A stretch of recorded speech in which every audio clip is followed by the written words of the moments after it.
Hey everybody, just coming to you with a real short video, a little quick breakdown. This just happened this week, or by the time you see this, probably last week, but this just happened kind of locally to me. Involved a Douglas County Sheriff's Department as well as the Littleton Police Department, it looks like. And so this was a pursuit of an armed carjacking, stolen vehicle. They tried to stop the vehicle. It says the suspect opened fire on deputies, rammed a deputy with the vehicle, and continued shooting before being placed into custody. What you're going to get is you're going to get the video of kind of the end of the chase and then the ultimate shots fired. And the suspect was hit.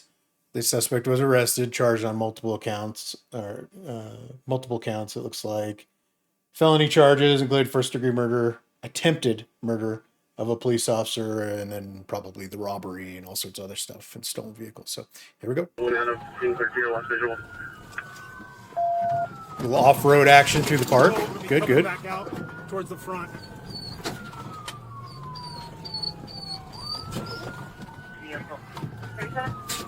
Team 12 Littleton in front of TVI.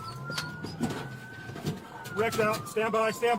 So just real quick, I hate this start, stop.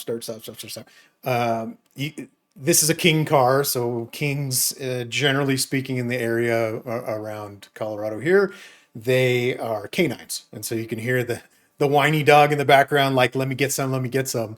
Dog's very excited.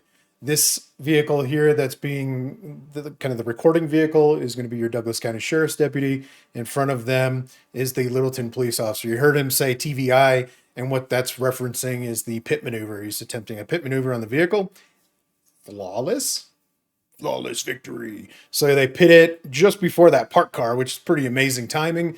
Almost did some damage there, but that was close, and they got it. You're also going to see a deputy vehicle on the left here. And what happens is pretty wild. Bye. Deputy's got the door open, getting ready to get out. Suspect rams the door right into the deputy and then into this deputy's vehicle as well. And then now you're going to see the shots.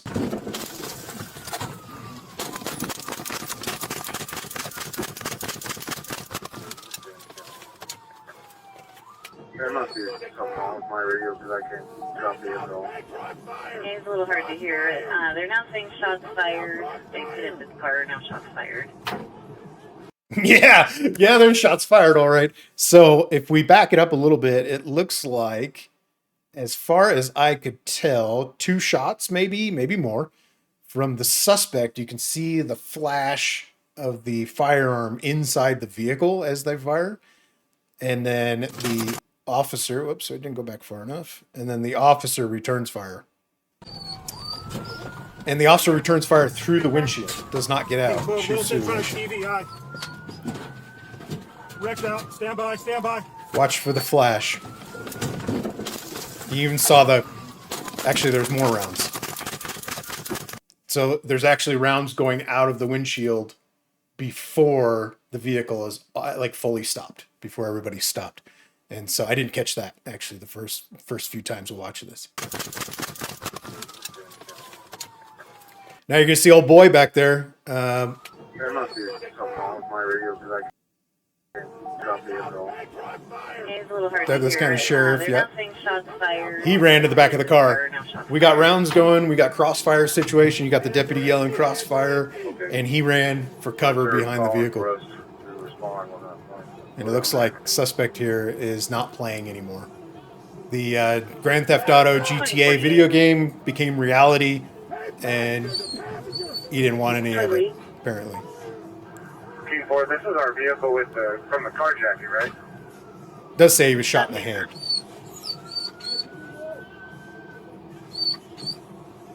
Okay. Figure 40 again. If we're It would have been wild if he took off running, because that K9 would have chewed him up too. Yeah, listen to him. He's hungry. He's hungry, Douglas County. Let him go eat. Littleton in front of TVI. There's another. Wrecked out. Stand by. Stand by. There's the officer's door. The shots. Return fire from the officer.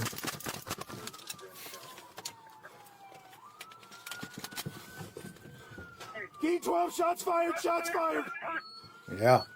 Shots fired at 2037. 37. Here's the Well, officer's little body kids on camera. TV, aye. Wrecked out. Stand by, stand by.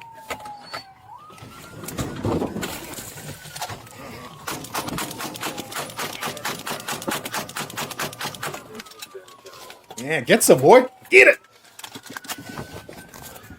Key 12, shots fired, shots fired. Yes. Yes. Shots fired. Shots fired. That's wild. So we'll go back. I'm not trying to turn this video into 80-minute video, but excellent placement on the shots. My guy has gone to the range, so that's good. Now here's a few things to keep in mind. Can we shoot into vehicles? Across the nation, everybody's all kind of butthurt about shooting in vehicles, especially now with Minnesota.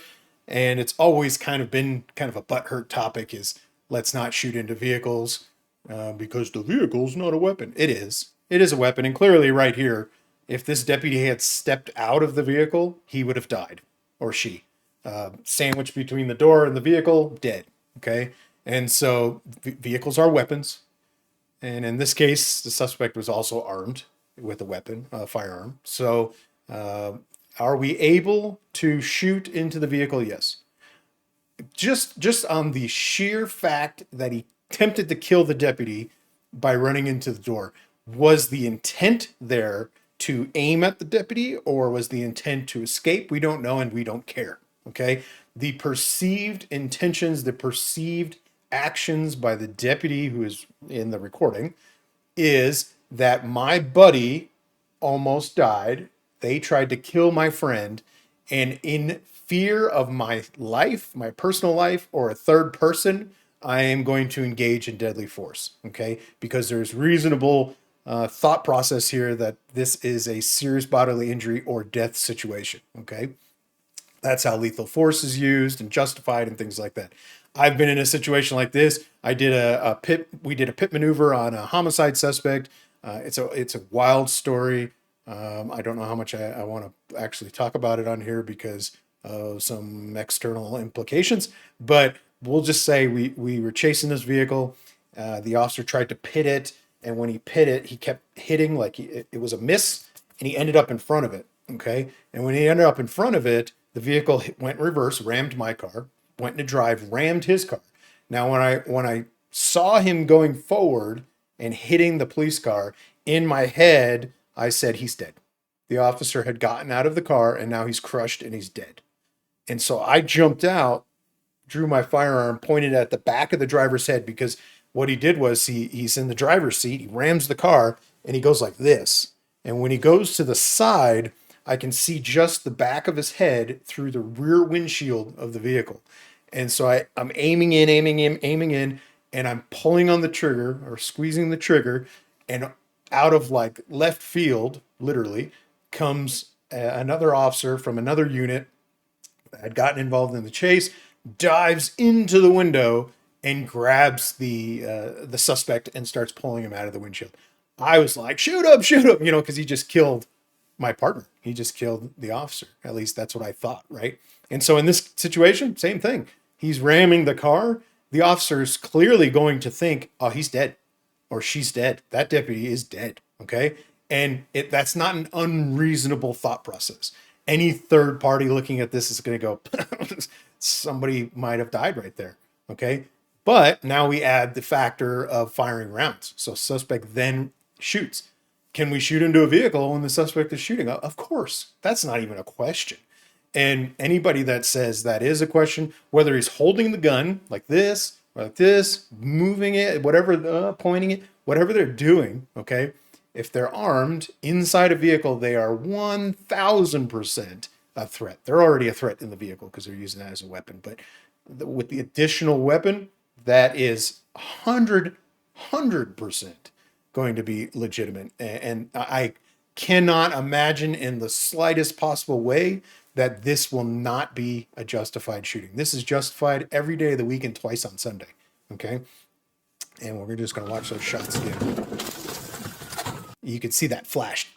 There's some sort of flash in the windshield. He's shooting at these deputies. at these officers. And then here comes return fire. You'll notice every round was kind of where a head would be almost.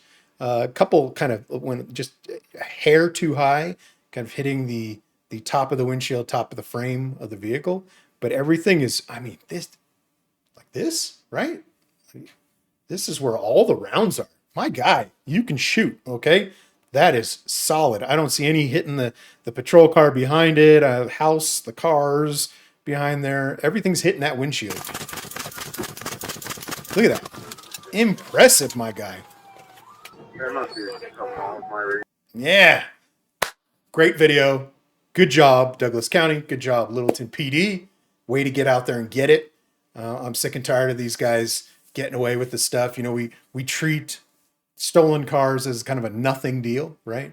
Oh, insurance will pay for it. Oh, they'll get it back later. Blah, blah, blah. Okay. Most just standard stolen vehicles is going to lead to something else. You're going to have guns, you're going to have drugs, you're going to have the suspect is going to have warrants, whatever it is. There's more to every regular stolen car. It's not just a joyride anymore. And every once in a while, yeah, you get a stupid 14, 15-year-old kid or something doing a joyride, but that's very rare these days, okay? It's usually some hardened criminals, gang members, things like that. And so, and a lot of times meth heads, a lot of meth heads like to jump in cars and just borrow them and drive around. And I mean, they're still a threat and they're still going to be doing things. But now we've upped the ante a little bit, and this is an armed carjacking. So that means this vehicle was taken by force, threat, or intimidation, just like a robbery, but with a firearm. And they've now taken this vehicle from somebody in that regard. So pretty wild. Great video. Good job, guys. Keep them coming. Keep putting these videos out. I'm going to keep making them. Have a good one.